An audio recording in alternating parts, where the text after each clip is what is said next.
The 2023 Sundance Film Festival is in the books, and I have my thoughts on the movies I saw this year right now.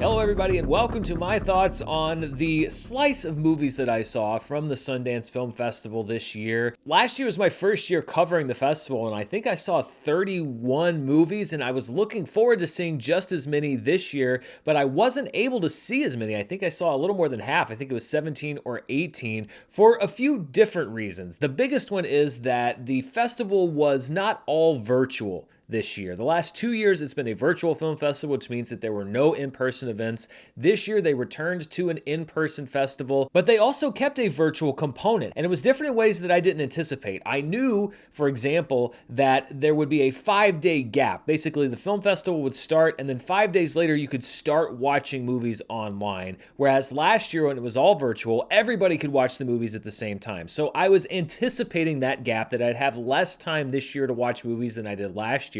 But what I didn't anticipate was the number of movies that would not be available at all for people who were watching online. Here's just a partial list of the movies that were not made available to watch online in any phase of the festival. Birth Rebirth, a very buzzy horror film about reanimation. Cassandra, a movie about a flamboyant luchador with a much talked about performance from Gael Garcia Bernal. Eileen, which generated a lot of buzz around Thomasin McKenzie's performance and also co-stars Anne Hathaway. Fairyland, a coming-of-age film set in 1970 San Francisco. Flora and Son, the latest film from Sing Street and Once director John Carney, one of my favorite directors. In My Mother's Skin, a Filipino fairy tale. Infinity Pool, which premiered at Sundance ahead of hitting theaters this past weekend. Judy Blume Forever, a documentary about the legendary children's author. Justice, the surprise documentary from director Doug Liman about Supreme Court Justice Brett Kavanaugh. My Animal, a teenage take on the classic werewolf story starring Amanda Stenberg.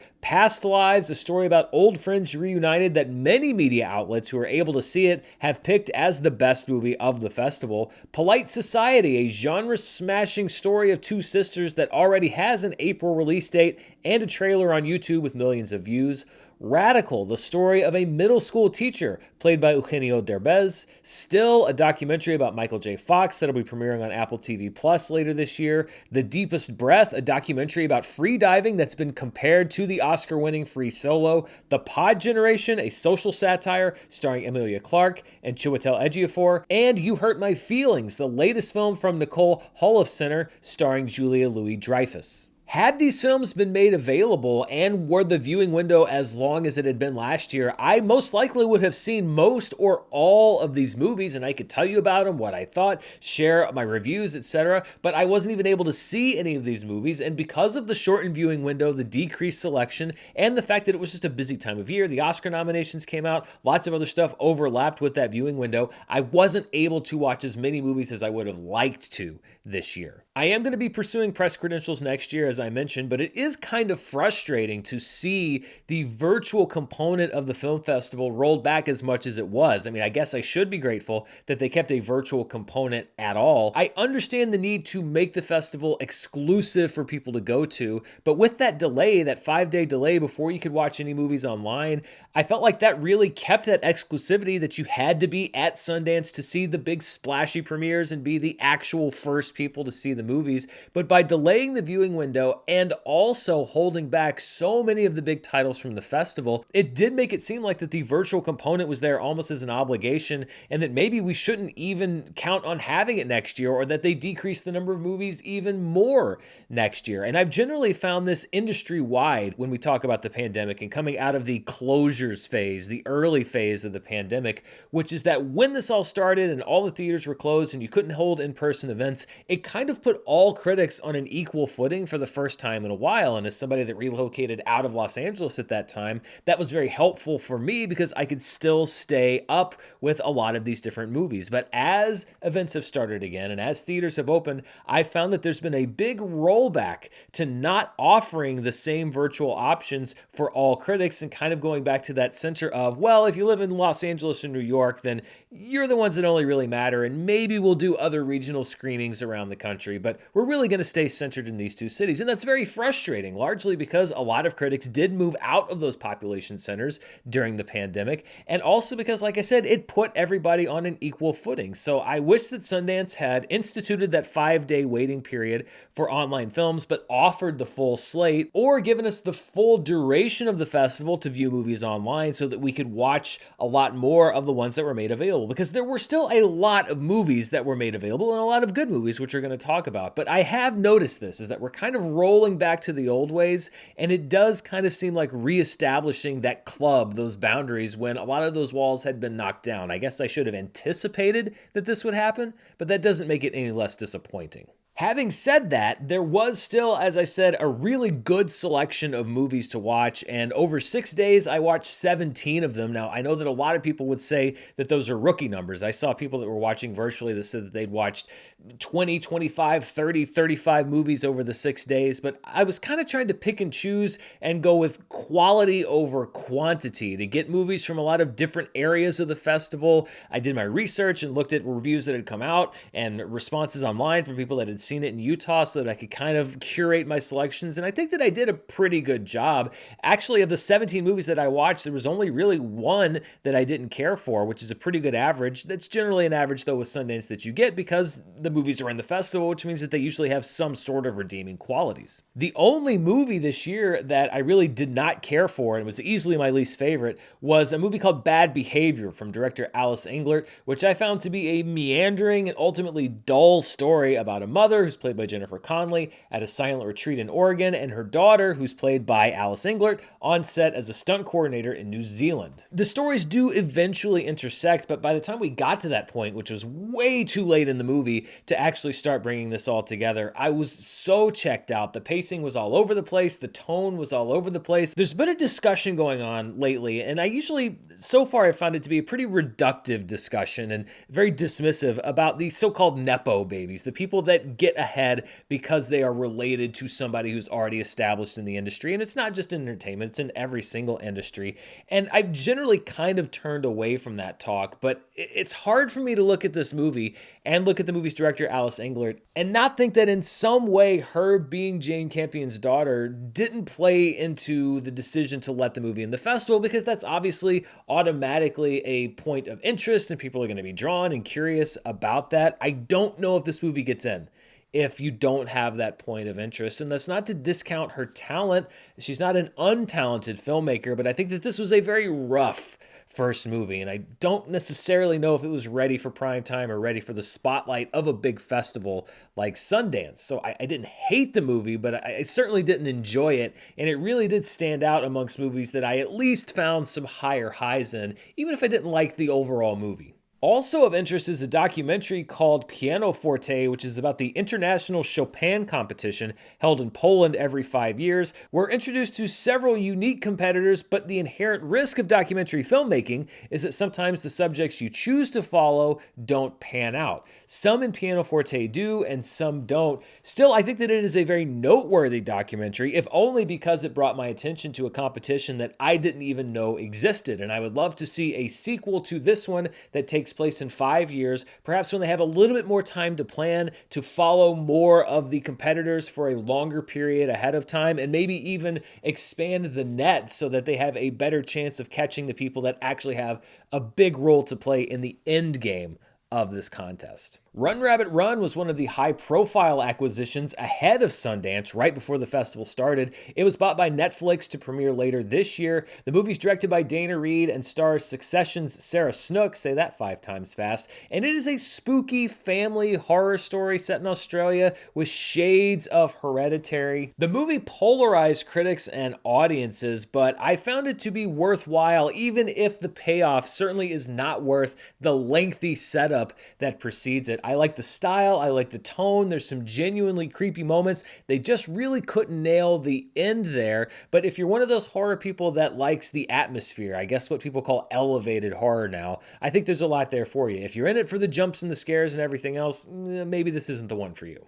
Jamo Jaya from veteran Sundance director Justin Chon was another movie that I liked pieces of more than I liked the whole. It tells the story of an Indonesian rapper played by Rich Brian who struggles to find his path as a mainstream artist on a new label while also trying to detach himself from his father who's been acting as his manager. After a promising setup, the movie gets stuck in the same beats for a while until a rushed and unsatisfying ending that doesn't really seem to pay off what the rest of the movie has been established. So I would say it is a movie that is full of good performances with a bit of a sloppy narrative. Trans representation was very strong at Sundance this year, and there were a couple of movies that I watched that shed a light on the trans experience in two very different ways. Kokomo City is a starkly shot but emotionally rich documentary about trans sex workers, focusing mostly on anecdotes from their lives. It's a fascinating subject matter, but I feel it might have been an A+ 45-minute documentary short instead of a full-length doc. Still, it is a glimpse into a life that few have ever seen and that many in society often shy away from completely. Also shining light on the trans experience was Vuk Lungalov Klotz's debut film Mutt, starring Leo Mahil. The movie follows Fania, a trans man who's still fighting for acceptance as he continues his own personal journey. Over the course of a day, we meet Fania's sister, we meet Fania's ex-boyfriend, Fania's father, and it's really interesting to see that each of these characters is at a different point of acceptance for Fania living out as a trans man, which he had not been doing previously. The relationship between Fania and his father is what really anchors the third act of the movie and provides a lot of the heart. And this is Roger Ebert's empathy machine. This movie is, because it so vividly shows the experience of this character and the struggles that he has every day and the things that he is still trying to adjust to and accept about himself, the changes that are still going on. I really think that this movie is something that could be useful for people to whom the trans experience is completely alien, because it is so compassionate and so straightforward,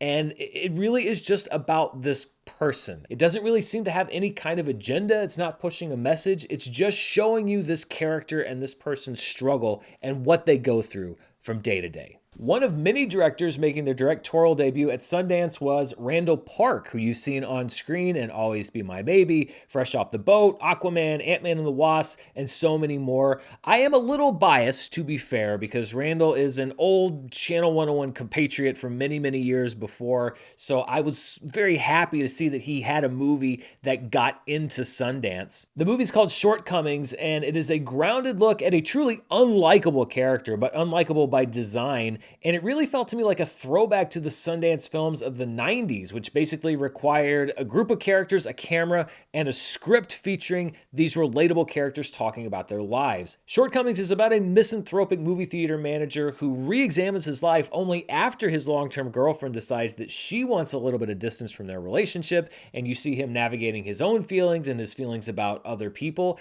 And like I said, he is generally an unlikable character, but this movie is able to succeed with an unlikable character in the lead in ways that movies like Jesse Eisenberg's film from last year, When You're Finished Saving the World, were not able to do. I actually enjoyed the film, and you do root for some growth in this character because it's a fine line, and they walk that fine line really nicely in the movie. Shortcomings is a lot of fun, and in the Q&A that was included after the premiere online, you could see that it was a very meaningful experience for Randall and for his cast, and for seeing this story starring this cast, and I'm really excited to see what Randall has up his sleeve next, because I think this is a really solid debut. Before we continue, I want to thank the sponsor for this video, Athletic Greens, the makers of AG1. We are well into January, which means it is time to buckle down and really think about making better choices, and AG1 is an easy and delicious choice when it comes to giving your body what it needs. So what is AG1? Well, with one delicious scoop, you're absorbing 75 high-quality vitamins, minerals, whole food sourced superfoods, and more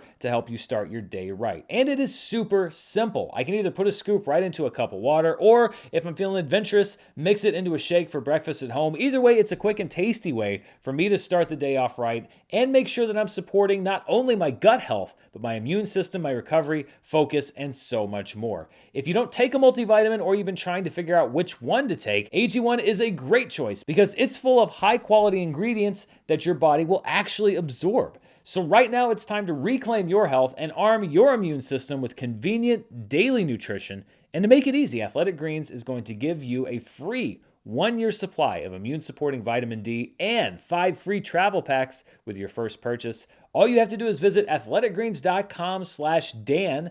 Again, that's athleticgreens.com/Dan, D-A-N, to take ownership over your health and pick up the ultimate daily nutritional insurance. And I want to thank AG1 by Athletic Greens for sponsoring today's show. The documentary Little Richard, I Am Everything already has distribution and is set to be released in the spring. I knew Little Richard's music, I knew his larger-than-life personality, but I had no idea what his story really was or some of his struggles as a sometimes out gay man at a time when that was not accepted in many circles privately or professionally. I also underestimated his seismic impact in the course of music in the latter half of the 20th century. And for anybody that wants to know more about him as an artist, as a person, this really is a fascinating documentary, a deep dive into his influence, and really highly recommended. The winner of the Sundance Audience Award in the dramatic competition was the Persian version. It's a multi-generational story about an Iranian family living in America as immigrants, told through the eyes of a young woman, her mother, and her grandmother. The Persian version is at its best when it's focused on Nayusha Noor Shireen, who reinvents herself to provide for her family, including her daughter Layla, played by Layla Mohammadi, estranged from her mother due to being in a gay marriage. What the Persian version sometimes lacks in focus, it definitely makes up for in heart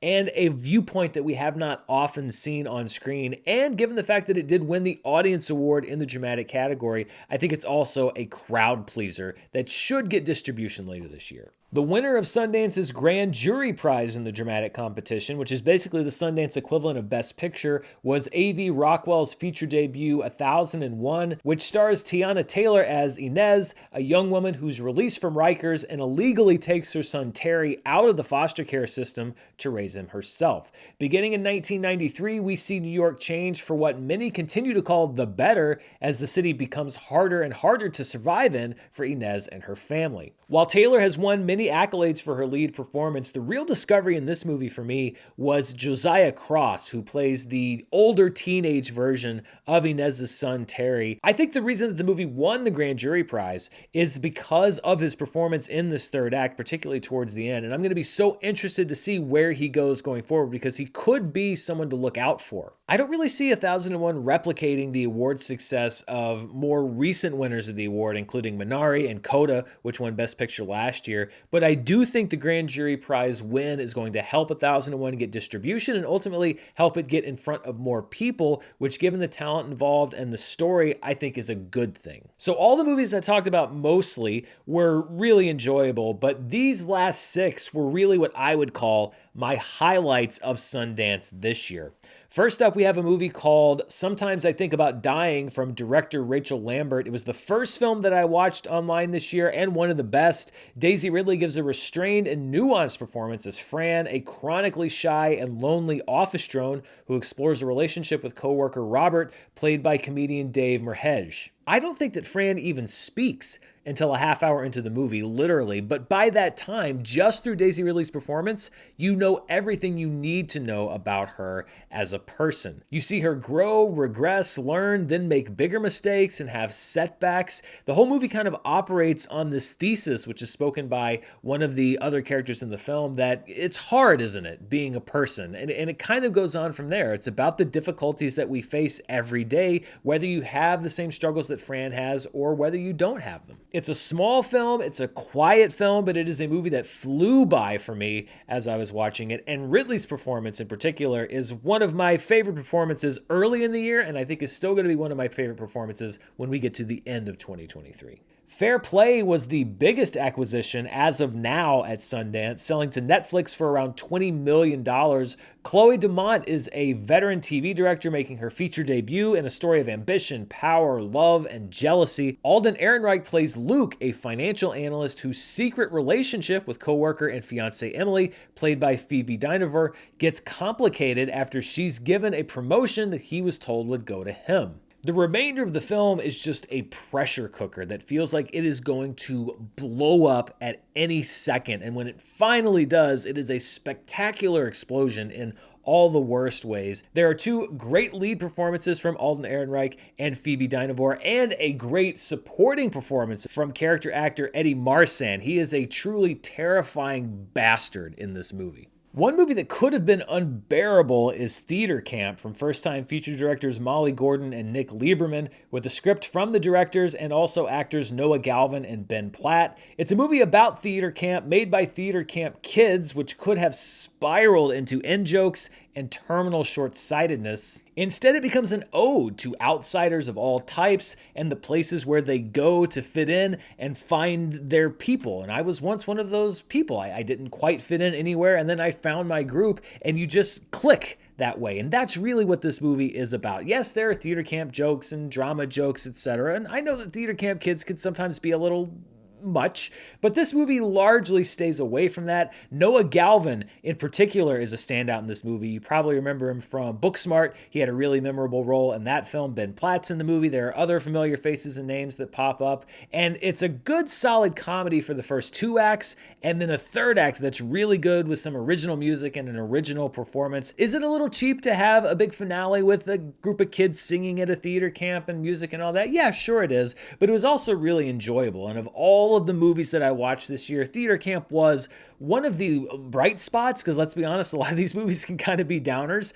but also one that I'm going to remember and that I think is going to be something that a lot of other people enjoy once it gets out there into the world.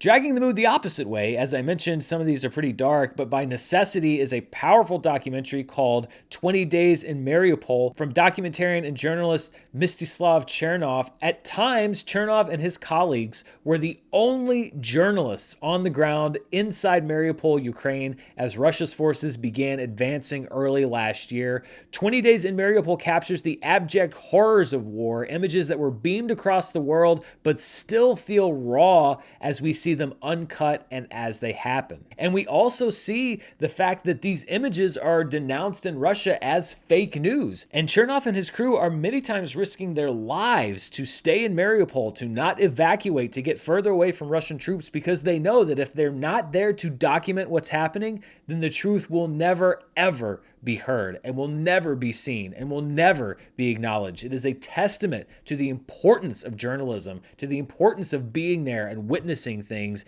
even if it is so hard to watch. 20 Days in Mariupol was an unforgettable experience for me this year. It was one that I had to take a breath, had to take a walk around the block afterwards. It's hard to let go of this film, but as important things in this world sometimes are, you have to be prepared for the difficulty to understand the importance. The Grand Jury Prize in World Cinema went to a little movie called Scrapper, the feature debut of writer-director Charlotte Regan. Lola Campbell, making her film debut, plays Georgie, a young girl who loses her mother and decides to live without parental supervision by conning social services. When Georgie's absentee father, played by Harris Dickinson, resurfaces, the two have to outwit each other while also getting to know one another and building a bond united by the absence of Georgie's mom. The word cute, I think, is often used as a dismissive term when it comes to describing films, but this is a really cute and charming movie, and I loved these two characters. I loved watching their bond and their relationship develop, and it was another one that kind of flew by,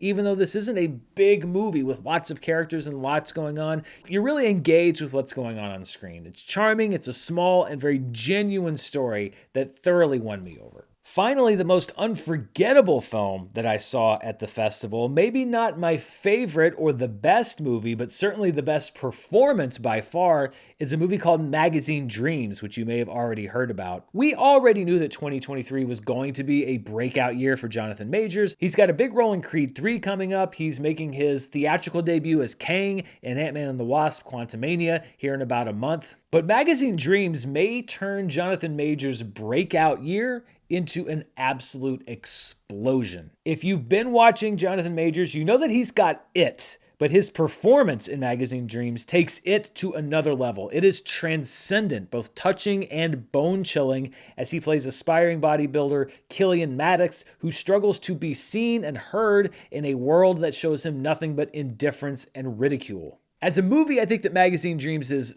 pretty messy, especially as you get to the third act. It seems like they're trying about 6 different endings to see which one is going to fit. But Jonathan Majors, every second that he's on screen, it is transfixing. It is one of the best screen performances that I've seen in a very long time, and it makes this movie an absolute must-watch. John Boyega turned in an absolutely fantastic performance, I thought, last year at Sundance in a movie called Breaking, and my hope was that awards voters would remember it. At the end of the year, they didn't. The performance in the movie were basically ignored. I don't know if Jonathan Majors' performance in this movie is going to be able to be ignored, even almost a year from now, as we're talking about awards time. This performance is that good. It is chilling sometimes, the depth that he goes to capture this character and the transformation he put his own body through to be this character. If you still had any doubt whatsoever that Jonathan Majors was, first of all, one of the best actors working today, and second of all, that he is destined for, I believe, superstardom, then watch this movie, and I don't think you're going to have any doubts about that anymore. Because for me, Magazine Dreams was the standout of the festival, at least that I was able to watch and that I got a chance to watch, on his performance alone. So those are my thoughts on the movies I saw at the Sundance Film Festival. Did you watch even more of them online? Did you see some that I didn't catch that you want to recommend? Let me know down in the comments below. And as always, thank you so much for watching. I'll be back very soon with more movie news, reviews, box office, and more. Until then, stay safe, and I'll see you next time. Bye.